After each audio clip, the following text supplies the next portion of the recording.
আলকামা রাদিয়াল্লাহু তাআলা আনহু উনার স্ত্রী নবীর দরবারে এসে বলতেছেন, ইয়া রাসূলুল্লাহ, ইয়া হাবিবাল্লাহ, আমার স্বামীর মনে হয় আজকে শেষ দিন, অর্থাৎ মরণাপন্ন, আমার স্বামী বিদায় হয়ে যাবে। ইয়া রাসূলুল্লাহ, ইয়া হাবিবাল্লাহ, আপনি যদি আমার বাড়িতে যাইতেন, আমার স্বামীর জন্য যদি একটু দোয়া করতেন, কালিমার তাকলিম দিতেন। আলকামার স্ত্রী আয়েশা নবীকে বলতেছে। নবীজি তখন কয়েকজন সাহাবীকে পাঠাইলেন। হযরত সালমান ফারসি, হযরত বেলাল, হযরত আলী আর একজন সাহাবীকে পাঠাইলেন। বললেন, হে সাহাবীরা, যাও আলকামার বাড়িতে যাও, তাকে কালিমার তালকিন দাও, লা ইলাহা ইল্লাল্লাহ মুহাম্মাদুর রাসূলুল্লাহ, এই বলে তালকিন দিতে থাকো। সাহাবীরা গেল, কালিমার তালকিন দিতে লাগলো, লা ইলাহা ইল্লাল্লাহ, লা ইলাহা ইল্লাল্লাহ মুহাম্মাদুর রাসূলুল্লাহ বলতে লাগলো।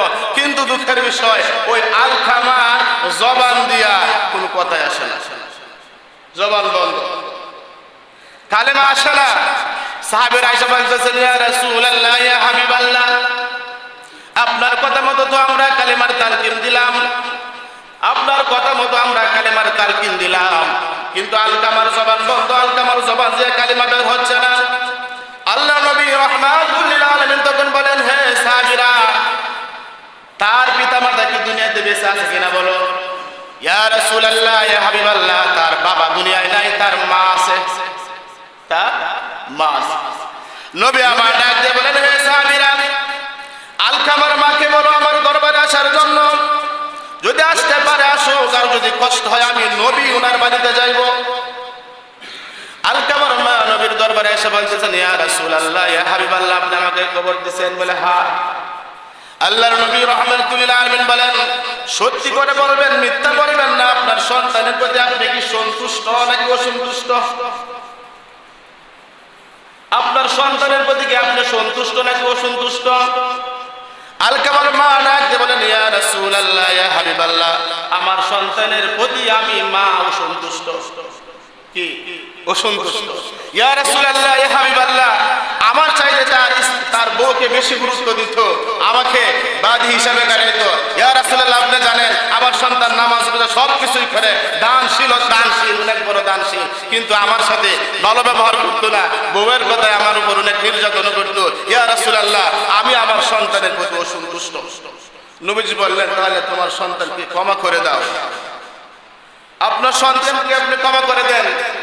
বলেন, না, আমার ক্ষমা করতে মনে চায় না। হ্যাঁ, ক্ষমা করতে মনে চায়, কিন্তু যখনই ক্ষমা করতে যায়, আল্লাহর কাছে বলতে চায়, তখনই আমার এই নির্যাতনের কথা, কষ্টের কথা মনে পড়ে যায়, তখন আর তাকে ক্ষমা করতে মনে চায় না। আল্লাহ নবী ডাক দিয়ে বলেন, হে সাহাবীরা, কিছু কাঠ সংগ্রহ করো, লাকড়ি সংগ্রহ করো, আর লাকড়ির মধ্যে আগুন জ্বালা, আবার আগুনের মধ্যে আলকামাকে নিক্ষেপ করো। এই কথা যখন নবীজি বলছেন সাহাবীদেরকে, হে সাহাবীরা, কিছু কাঠ সংগ্রহ করো, লাকড়ি সংগ্রহ করে আগুন দাও, আর আগুনের মধ্যে আলকামারে নিক্ষেপ করো, ফালাও। এই কথা শোনার পরে মা বলতেছেন, ইয়া রাসূলুল্লাহ, ইয়া হাবিবাল্লাহ, আপনি এটা কি বলতেছেন?